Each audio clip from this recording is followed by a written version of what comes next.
మరి మనతోనే ఉంటారు, మనతోనే అన్ని, కానీ మరి ఎవరో మాటలు విని మన మీద శత్రుత్వం. అటువంటి ఇబ్బందులను కలిగించేటటువంటి వాడు శనేశ్వరుడు కాబట్టి స్వామి నువ్వు ఎక్కడున్నా మాకు ఆయురారోగ్య ఐశ్వర్యాలు ప్రసాదించు, మరి ఎటువంటి బాధలు ఈది బాధలు లేకుండా చేయని చెప్పేసి మనసులో నమస్కారం చేసుకోండి. ఓం శమగ్ని అగ్నిస్కర చంద్రస్థ సూర్య సమాధో వాత్రాపాంశ శనేశ్వరచ్చ శనేశ్వర నీల వర్ణీల నీల చక్ర ధ్వజపదాశోధన సూర్యగ్రస్య పశ్చిమ దిగ్భాగే శనేశ్వరమావాహయం స్థాపయామి పూజయామి. చక్షుపీడ ఉపశాంతయే. కాలసర్ప దోషం, బట్ కాలసర్ప గారు జాతకం చూడండి, కాలసర్ప దోషం ఉంది, శ్రీకాళహస్తి వైపు పూజ చేసుకున్నాను చంద్రులు చెప్పేది. అంటే ఏంటిది కాలసర్ప దోషం అంటే? అంటే మనం కష్టపడతాం, ఫలితం వేరేవాడు ఎత్తుకపోతాడు, దాన్ని కాలసర్ప దోషం. అంటే సంతానం విషయంలో కూడా కాలసర్ప దోషం కొంత ఉపయోగపడుతుంది. అంటే సంతానం రాకపోవడం, ఆలస్యం కావడం, కొన్ని ఇబ్బందులు జరగడం కూడా కాలసర్ప దోషం. అంటే మనం కష్టపడితే వేరేవాడు ఫలితం ఎత్తుకపోవడం ఎట్లా అంటే, మనం మంచిగా చదువుకున్నాం, ఒక జాబ్ ఇంటర్వ్యూ అటెండ్ అయినప్పుడు అక్కడ ఏమవుతుంది, ఎవడో వచ్చి మనకు పరిచయం అవుతాం. ఏంటిది ఏం అడుగుతారో సబ్జెక్ట్ గురించి డిస్కస్ చేస్తాం, మనకు వచ్చిన సబ్జెక్ట్ అంతా వానికి చెప్తాం, వాడి ముందు పిలుస్తాం. మనం కష్టపడతాం, వానికి చెప్తాం, వాడు పోయి ప్రెజెంట్ చేస్తాడు, వానికి ఉద్యోగం వస్తాం. అట్లా అది కాలసర్ప దోషం అంట.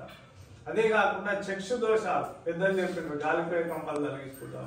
చెప్పండి, అందరు కూడా చెప్పొచ్చు, వాళ్ళే చెప్పాలని ఏం లేదో చెప్పండి, అందరు చెప్పండి.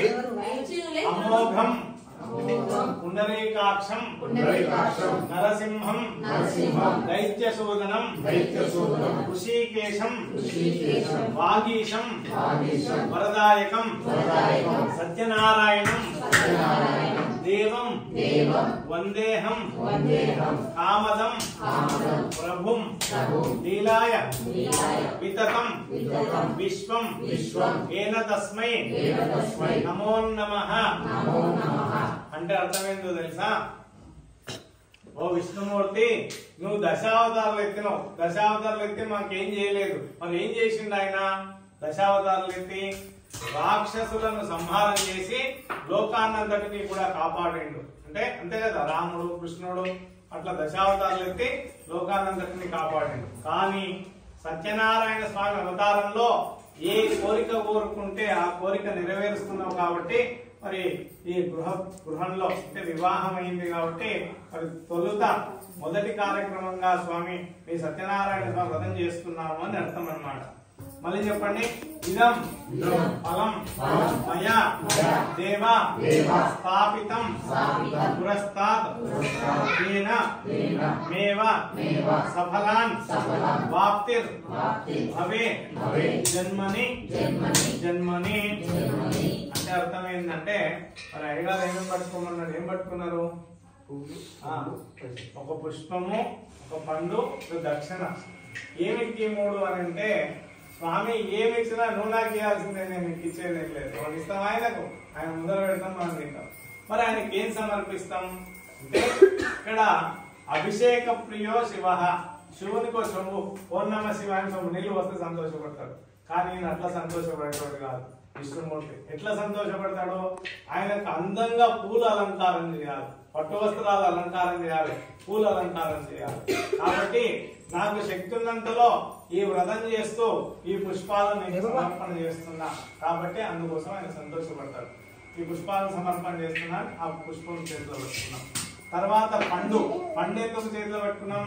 స్వామి మరి నా మనసులో ఉన్నటువంటి కోరికను ఈ పండు రూపంలో, పండుతో దక్షిణతో పాటు నీ పాదాలు చెంత అంటే వ్రతమంటపంలో ఉంచుతున్నా. వ్రతమంతా అయిపోయిన తర్వాత మహామంగళార్తి అయిపోయి మరి తీర్థ ప్రసాదం తీసుకునేటప్పుడు అయ్యగారి దగ్గరికి పోవాలి. ఏం చేయాలి? ఈ పండును దక్షిణం తీసుకొని పోయి అయ్యగారి చేతిలో పెడితే అయ్యగారు ఏం చేస్తాడు? దక్షిణం తీసుకొని బొడ్లు వేసుకుంటాడు. వేసుకొని పండు చేతిలో పెట్టి అంటే ఒళ్ళో పెట్టి ఆశీర్వచనం చేసి తీర్థ ప్రసాదం ఇస్తాడు. తీర్థ ప్రసాదం ఇచ్చిన తర్వాత మళ్ళీ ఆ పండును నేను ఆరగిస్తాను. మీరేం చేస్తారంటే తీర్థ ప్రసాదం తీసుకొని ఎన్నో గుడ్లు పెడతారు. అది చేయకూడదు, లోపలికి పోయి ఎప్పుడు తినేసేయాలి, లేకుంటే భద్రంగా పెట్టుకొని తర్వాత నన్ను తినాలి. ఎందుకు తినాలి అంటే మనం పెట్టుకొని పూజ చేసినాం కాబట్టి మనం మర్చిపోయేది వేరే వాళ్ళు తినాలనుకో, మనం అనుకున్న కోరిక వాళ్ళని నెరవేరుతుంది. కాబట్టి దాన్ని జాగ్రత్తగా అంటే మరి ఈ పండును మనసులో ఉన్నటువంటి కోరికను అనుకొని నీ పాదాల చెంత పెడుతున్నా కాబట్టి నేను ఉత్తమంతా అయిపోయినాక తీర్థస్నానం ఈ ఫలాన్ని ఆరగిస్తా.